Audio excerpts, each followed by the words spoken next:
condemns the administration's expansion of Title 42, and it urges the President to reconsider his decision to create a new transit ban. Now, we recognize that the United States is experiencing a difficult migration challenge at the southern border. We recognize that President Trump made a top priority to dismantle border and asylum processing as we know it. But as elected officials, we are duty-bound to propose legal solutions, one that protects asylum seekers while also securing the safe removal of migrants who have no legal claim to stay in the United States. Now, anyone who tells you that the only way to secure our border is to punish asylum seekers is lying. It's why we are appalled to see President Biden replicate President Trump's immigration strategy. The right to seek asylum is enshrined in both international and domestic law. These laws were passed by Congress after our immigration system shamefully failed to protect Jewish refugees fleeing Nazi persecution. They were passed so that the United States of America would always shine as a beacon of hope for a newly arrived immigrant. After all, the words etched on the Statue of Liberty do not read, "Give me your tired, your poor, your huddled masses yearning to breathe free," just so that we can turn them around and send them back to where they came. I want to be clear. The Biden administration's announcement expanding Title 42, and by the way, Title 42 is not a solution. It is part of the problem. It is a revolving door. It has no final adjudication of those who may have a right for asylum and those who may not have a right for asylum. And so when we see the numbers at the border, part of it is that we have this revolving door of people who try to come in, get automatically pushed back as a result of Title 42, and then they take another shot at it. There's no finality to it. Makes no sense. While also issuing a new transit ban on asylum seekers runs completely contrary to this creed. As a matter of fact, it runs completely contrary to what then Vice President Biden, and before that Senate Chairman of the Foreign Relations Committee Biden, said about the question of asylum. As he grapples with the ongoing legal battle to end Title 42, the Biden administration cannot have it both ways. They cannot acknowledge that seeking asylum is a legal right. They cannot indicate that they then want to expand legal pathways and secure our border, only to expand this disastrous Trump-era relic that only benefits human smugglers. The administration also cannot have it both ways when they claim to be committed to restoring access to asylum, and then they callously block access to asylum, imposing a transit ban policy that forces migrants to first seek humanitarian protection in a third country.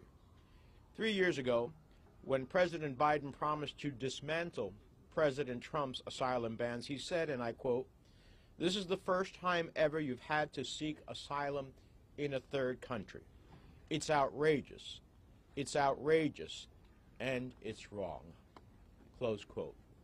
Those were the words of then candidate Biden. Today we ask the President to recommit to his values, because no matter how many Trump policies the Biden administration resurrects, Republicans will continue to obstruct any effort to actually reform our border processing and modernize our immigration system. They need immigration to stay in the headlines. Why? Because it's the red meat that they use to rile up their base. Now, I refuse to play that game. I've worked my entire career, more than 30 years in Congress, trying to forge a bipartisan agreement that secures our borders, provides legal pathways to citizenship. It's what we did in 2013 with the Gang of Eight. We can do that if there are people of goodwill and a desire to move forward. That's why I urge the President not to go through with his transit ban rule and continue the fight to end Title 42 in the courts and work with Congress, not against us, to finally dedicate the resources we need to get a handle on our mass migration challenge once and for all. Right now, the Biden administration has two options. It can continue playing into the hands of extreme anti-immigrant leaders, individuals who will only be satisfied when they end the asylum system as we know it. Or they can return to their original plan of speeding up cases for asylum seekers, eliminating the immigration court backlog, addressing the root causes of immigration, and efficiently and legitimately removing people who have no legal claim to stay in the United States. The ball is now in their court. Before I turn it over to my colleagues, this is a bicameral effort. Congresswoman Alexandria Ocasio-Cortez, let me just say a very few brief words in Spanish. Estamos aquí hoy reunidos, miembros de la Cámara y del Senado, conjunto, para mandar un mensaje bien claro al presidente Biden y su administración. Tu política inmigratoria de desmantelar el proceso de asilo en los Estados Unidos no es aceptable y no es legal. El presidente Biden, cuando fue candidato, dijo bien claro, el tener que conseguir asilo en un tercer país antes de venir a los Estados Unidos es ilegal y inmoral. Y estoy de acuerdo con esas palabras, es ilegal y inmoral. Y por eso la nueva política de la administración Biden, que continúa en varios sentidos la política del presidente Trump, es absolutamente no aceptable. La realidad es que el título 42 no es una solución al tema migratorio, es parte del problema. Crea una puerta que da vuelta y vuelta y vuelta, pero sin finalidad. Una persona entra, está expulsada por el título 42, entra de nuevo, expulsada por el título 42, entra de nuevo, expulsada por el título 42. Eso no es solución. No es solución. Así que la realidad es que llamamos al presidente que regrese a su sentido común original, una política humana, una política que actualmente puede proteger la frontera, pero también preserva el derecho de asilo en este país. With that, Congresswoman Ocasio-Cortez. Thank you so much, gracias, and thank you so much, Senator Menendez, for your leadership on this issue. And we're so grateful that this is a bicameral effort. Thank you so much to all of our colleagues here in the House and the Senate. This is what makes us different, is that, this is what makes us different, is that, thank you so much, is that we are willing to hold administrations accountable for the rights of immigrants and immigrant families, regardless of party or allegiance. Right is right, and our main allegiance is to the families, immigrants and U.S. citizen families of the United States. So thank you to our co-leads here, Senators Menendez, Padilla, Lujan, and Booker, and Representatives Casar and Grijalva for co-leading on this, as well as our members here joining as 77 members total of the House and Senate, additionally who have signed on to our letter, up to 80, as Senator Menendez had indicated. Last year, President Biden promised to end Title 42. Instead, he is now expanding restrictions on asylum seekers. But the right to seek asylum is enshrined in domestic and international law.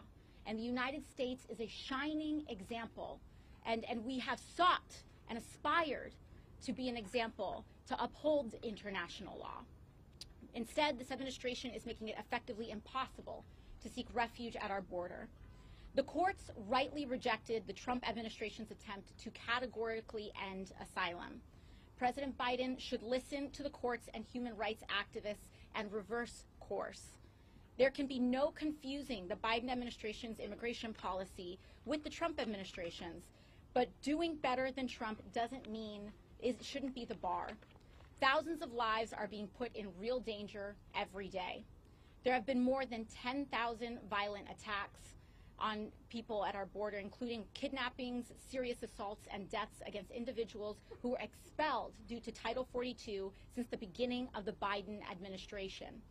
The Biden administration's new policies only make it more difficult for the most vulnerable to legally access the United States. We are confident that there is a better way forward.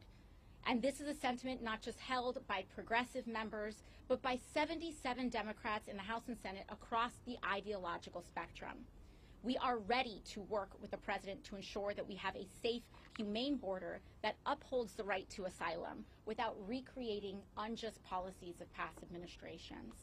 And with that, I'll hand it off to Senator Booker. Thank you. Thank you, Congresswoman. It is incredible to stand here with colleagues from the House and the Senate to stand for American values. We are a country that does not adhere to our values only when it's convenient, whether it's freedom of religion, freedom of speech, the fundamental values that distinguish us as a light unto all nations for what great democracies are and who great people can be. We know our history.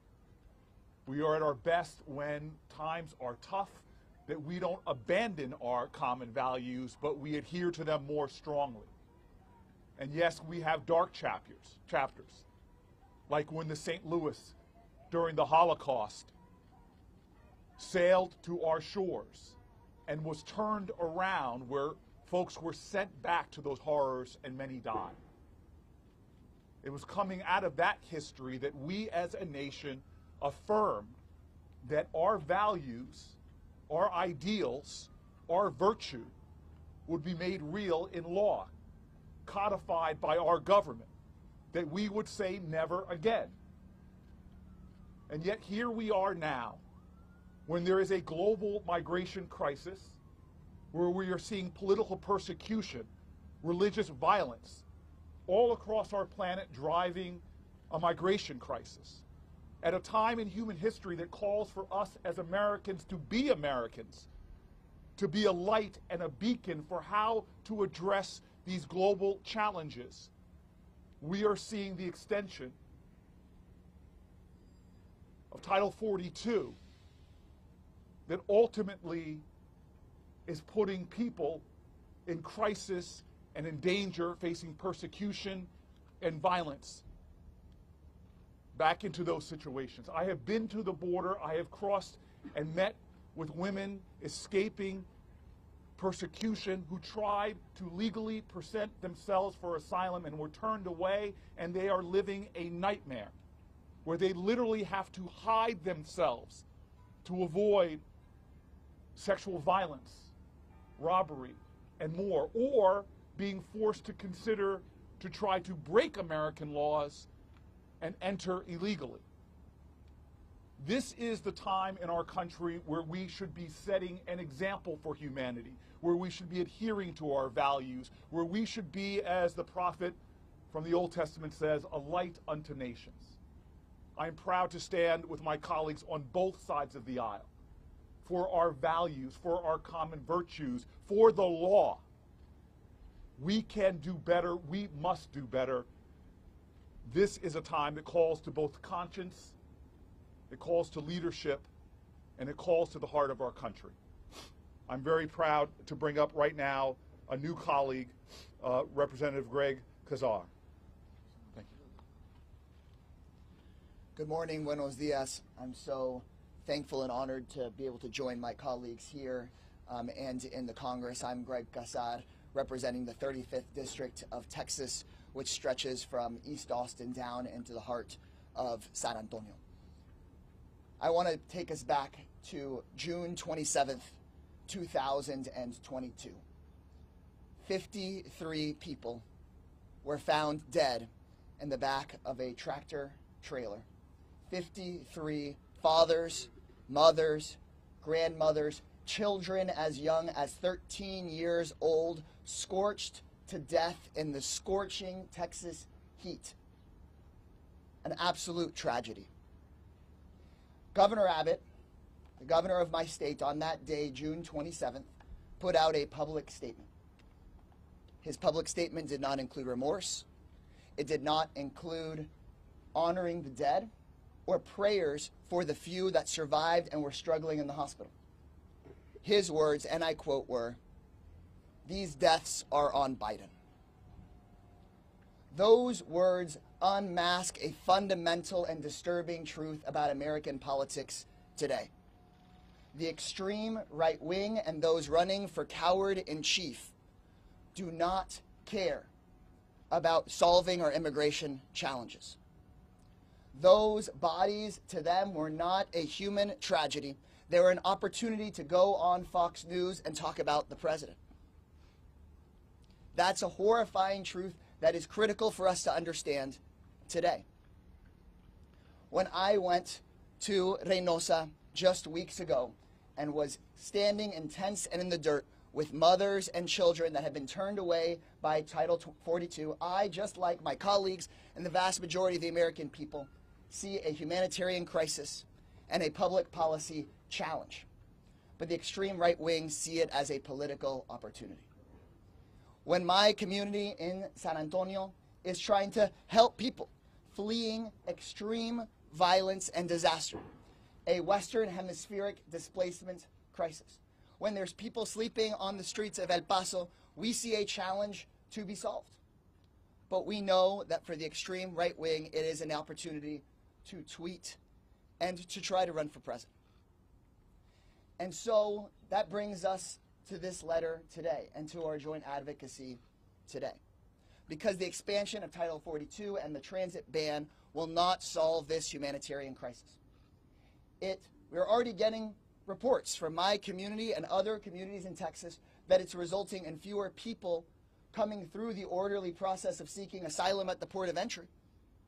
But those folks that are fleeing disaster, that are spending night after night on the top of trains, crossing hundreds or thousands of miles, fleeing for their lives, will now be forced to risk drowning in the river, to risk crossing the desert, or to get in the back of a tractor trailer. It will not solve the humanitarian crisis. This decision has been driven by the politics of the extreme right wing and their media allies. That's the fundamental truth. But this will not solve that political challenge either. Because, as Governor Abbott so cravenly showed, whether you come alive or whether you are tragically dead, if there is a single immigrant searching for a better life in this country, those cowards will use it as a political opportunity, and the political attacks simply will not stop.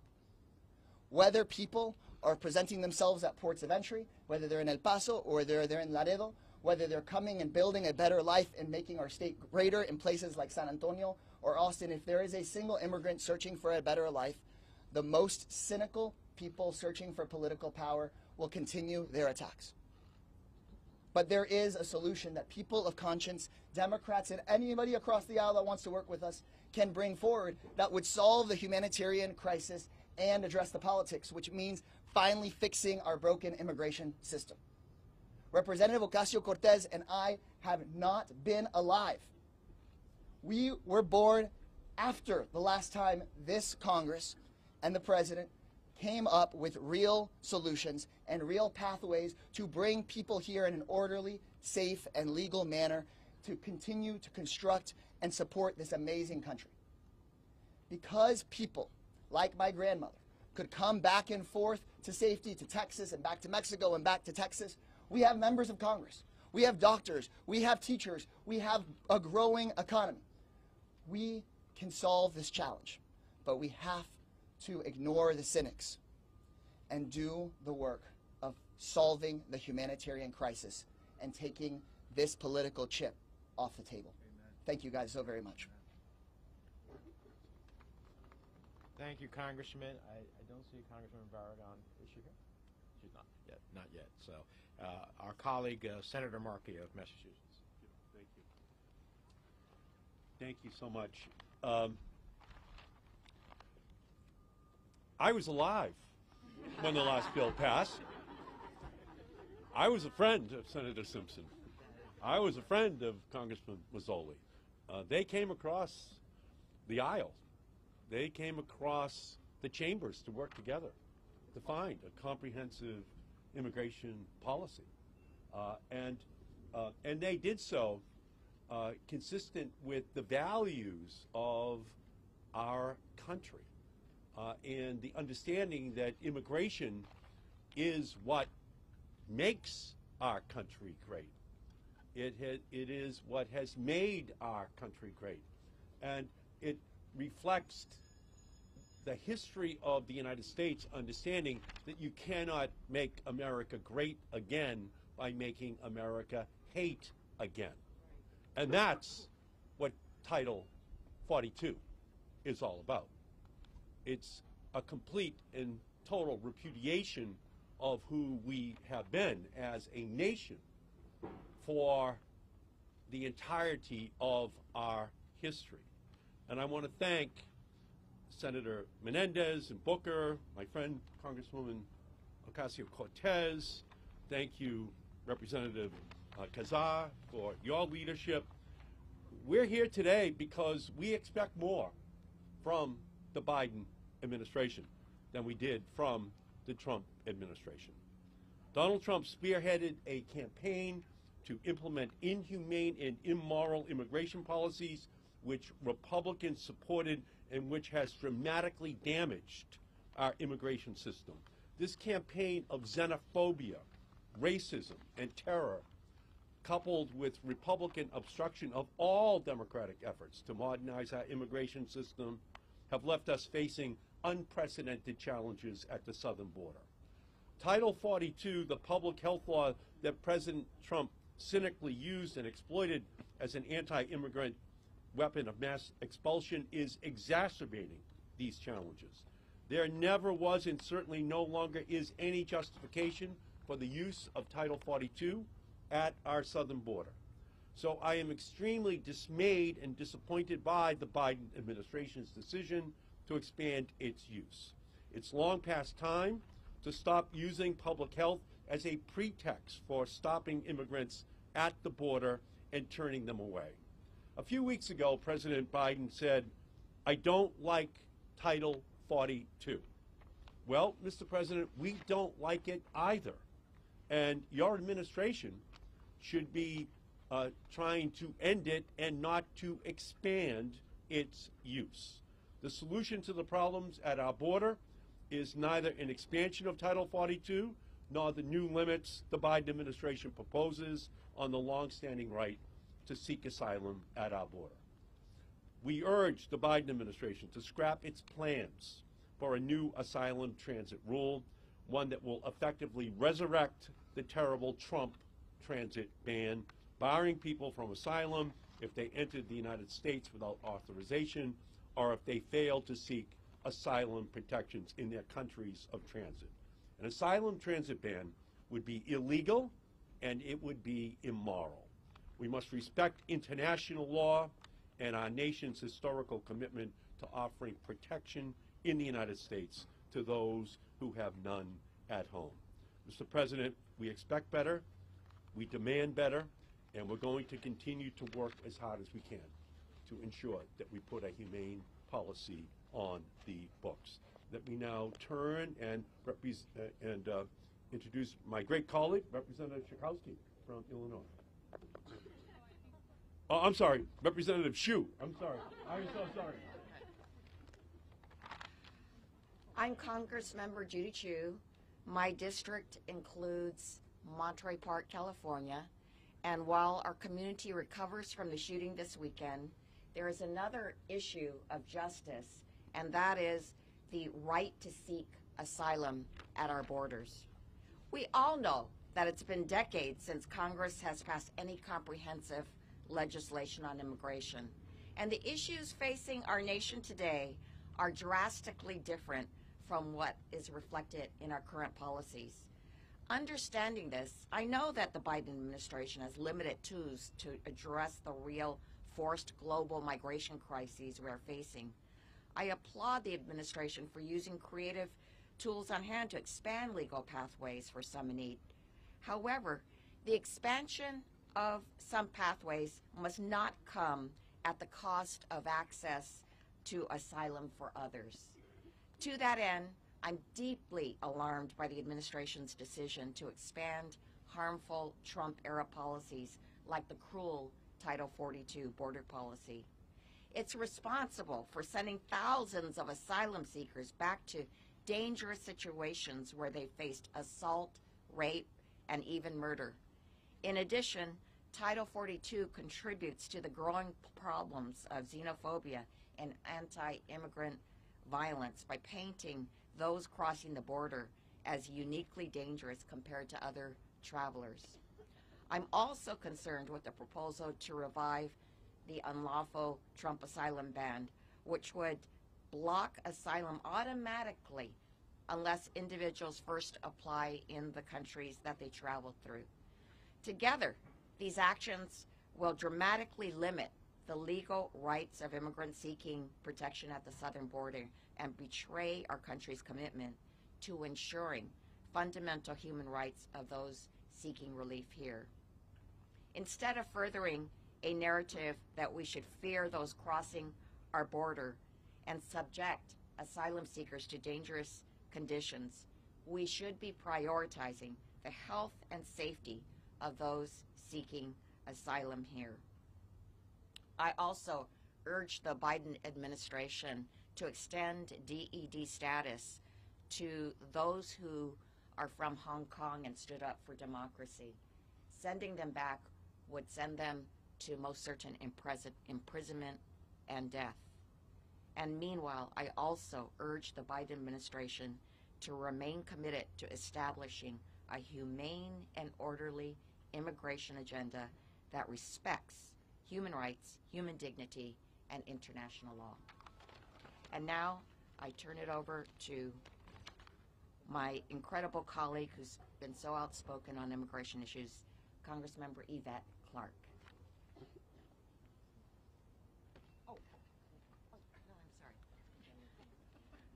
I am so sorry. No, that's okay. We got a little out of order. Okay. My incredible colleague, Congressmember Jan Schakowsky. All incredible. The United States of America is a nation of immigrants. How many times have we said that? How many times has everybody said that to define our country? And generally that is said with a certain kind of pride, because everyone here, except for Native Americans, at one point came to the United States of America. I am a first-generation American.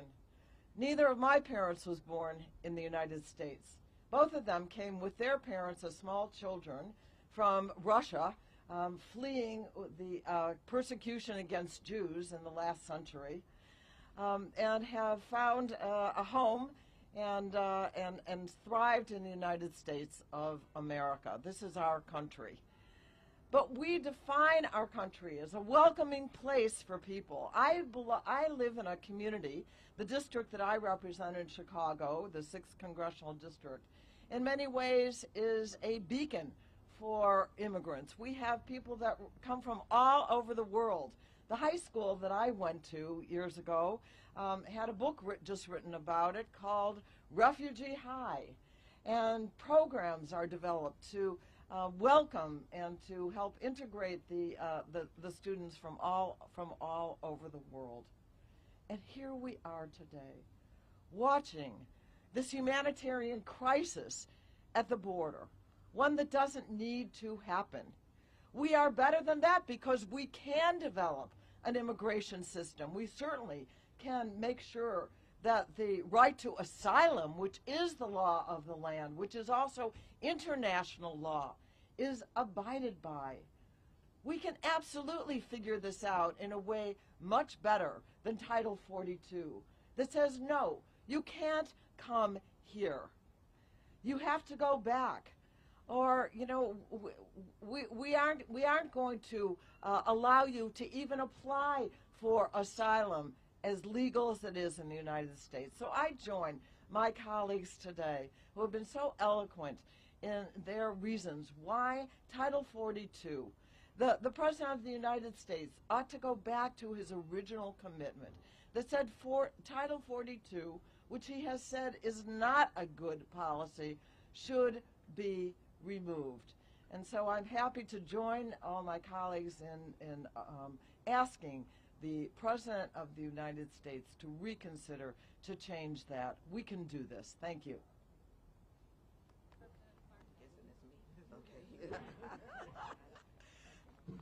Good morning to my colleagues, members of the press, and the advocates and activists that are here today. I want to thank Senators Menendez, Cory Booker, my colleague from New York, Representative Alexandria Ocasio-Cortez, and Greg Casar for inviting me to speak with you here today. For those who don't know me, I'm Congresswoman Yvette D. Clarke, and I proudly represent New York's 9th Congressional District in Central and South Brooklyn. And as a daughter of immigrants and a woman who has dedicated her life towards securing their fair and equitable access to the American dream, I've long pursued reform in a desperately out-of-date immigration system. In the 1950s, my parents migrated to this country from the beautiful island nation of Jamaica. My mother, Dr. Una S.T. Clarke, became the first foreign-born woman elected to New York's City Council. She migrated to this country looking for a better life and accessing education as a foreign student, inspired by the promise of prosperity and comfort that comes from achieving the American dream. And just like my mother, people across the globe seek to come to our nation, many of them seeking safety and asylum from fear, political violence, intimidation, famine. Just like my mother, these people can contribute greatness to this nation of immigrants, and they should be able to. Because the right to seek asylum is a legal human right, while I applaud the Biden administration for creating new legal pathways for Haitians, Cubans, Nicaraguans, I stand before you today urging this administration to reverse course on Title 42 and the proposed asylum transit ban. It is a harmful policy that disproportionately affects Black immigrants, immigrants of color, and creates life-threatening conditions for immigrants seeking refuge at our borders. As Americans, we have a moral imperative to help asylum seekers. It is in our DNA. It is our history. It is in our blood. It is part of the great fabric that combines this nation, making it the greatest nation on the planet. Ending Title 42 will signal the beginning of our national commitment to compassionately and safely welcome new Americans to our country. So let me be clear. Our nation owes these communities more than the apologies and empty words they are so tragically accustomed to. I want to speak particularly on behalf of the Haitian people, who were disproportionately and vastly victimized under its cruelty. They deserve our promise for a better, more accepting, and more loving future. And I intend to keep that promise. So let's expand legal pathways for migrants and refugees to this country without further dismantling the right to seek asylum at our border. Let us right the wrongs of the other side of the aisle and show the world once again why we are the greatest nation on the planet. Let us show the world how being a nation of immigrants makes us great. Thank you for having me this morning. I'm proud to stand next to my colleagues and advocate in pursuit of a more equitable and fair future for every individual looking towards America's shores. So everyone stay safe and stay healthy. Have a great day.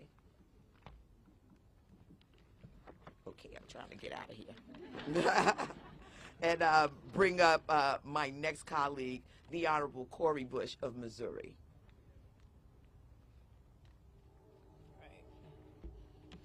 Good morning. First, I want to say I'm glad to be able to be here alongside my fellow members of Congress on both sides, from both the House and the Senate, and from the leadership of Representative Ocasio-Cortez and Representative Kassar. Being here in demanding a humane and equitable immigration system. Let me be clear, and it's not the first time. Title 42 and the asylum transit ban are unconscionable and will result in the continuation of life-threatening harm to vulnerable migrant communities and Haitian nationals in particular. The parole program should not have come at the cost of perpetuating anti-black, xenophobic policies. These policies are cruel. They're cruel substitutes for genuine reform. They fly in the face of the rule of law. Title 42 is intended to be a public health tool. That's what we're told. Does anybody seriously believe the administration is doing this to prevent COVID-19? It's a stopgap measure kept in place by far-right judges and expanded under this administration that denies the right to asylum by failing to address the underlying structural problems with our immigration system. And the asylum transit ban was repeatedly struck down as unconstitutional during the Trump administration. Why would this administration double down on this illegal and inhumane policy? How can it not see that the costs far outweigh any perceived benefits? Across the country, we see in Texas, Missouri, and other Republican states bringing a lawsuit targeting the parole program. They're not interested in fairness, not interested in balance. For these Republicans, cruelty is the point. And if they succeed in blocking the parole program, all the administration will have accomplished is the revival and the expansion of racist and harmful policies. I call them the merciless GOP. There's nothing moderate about being cruel to people because they don't have the same passport we do, or deciding their suffering is not as worthy as the suffering of people from another country. It's not just extreme and immoral. It's bad policy, and it doesn't move us any closer to solving the underlying problems in our immigration system. We can do better than this. We can do better than all three branches of the government, the federal government, utterly failing to establish a truly equitable, a truly humane immigration system. We can do better than treating people fleeing persecution like expendable pawns in a political game. We can do better. We can do better than Title 42 and the asylum transit ban. We can respect the dignity of immigrants. We can recognize the complicity of our government in the conditions that are forcing people to flee the countries that they love. We can begin to address this sordid history of espousing an immigration policy rooted in love and solidarity. What is that?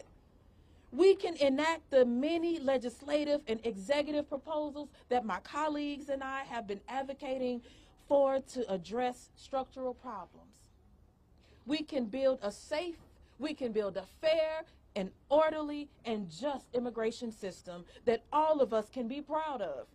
I look forward to working alongside my colleagues in the extraordinary immigrants' rights community to build this system together. Thank you. And now I'll turn it back over to my sister in service, Representative Ocasio-Cortez. Thank you. Corey brought it home. We'll just take one or two brief questions with respect to the topic at hand. We'll start here. Hi, just a really quick question. What are top congressional leaders like Schumer or Jeffries, are they signing on to this bill you're proposing or letter kind of asking Biden to reverse? Yes, so this is something that the letter, I believe, is, I'm not sure if it's closed to signatories yet. It just closed, but this is something that we've been in active conversation with Democratic leadership. And I also want to add that this goes beyond just congressional leadership. We have governors in states across the country, including here in New York with Governor Kathy Hochul saying expand these legal pathways, make it easier for these folks to get work authorizations.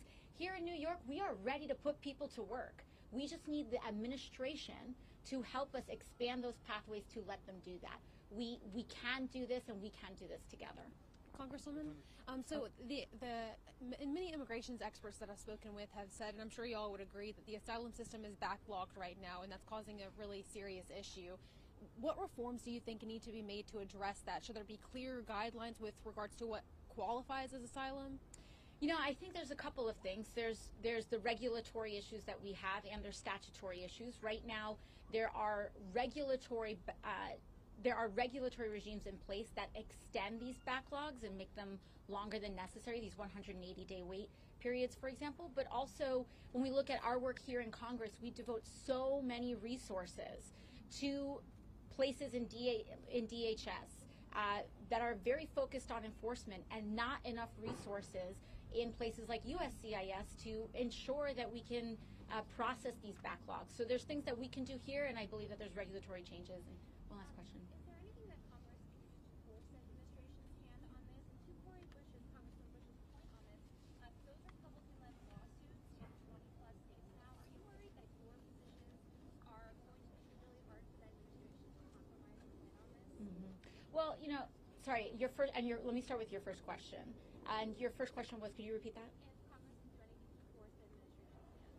Well, you know, I think there's a couple of things. We have some wonderful new members of the House that may be joining the Oversight Committee with Representative Kassad, and as well as Cori Bush's excellent work, Yvette Clark's excellent work in oversight through the process of sending letters to the administration. I think that one of the things that we can do, whether it's the Trump administration or the Biden administration conducting very strong oversight of the conduct of DHS, there still is a lot of outstanding questions that they have to answer. Congress does have the power of the purse, and while Republicans have control, have the majority right now, we also have a Senate majority. Democrats have a Senate majority, and I believe that we can be using our allocation of resources to not just push back against the administration, but to open these paths to citizenship and make it easier to process. Thank you.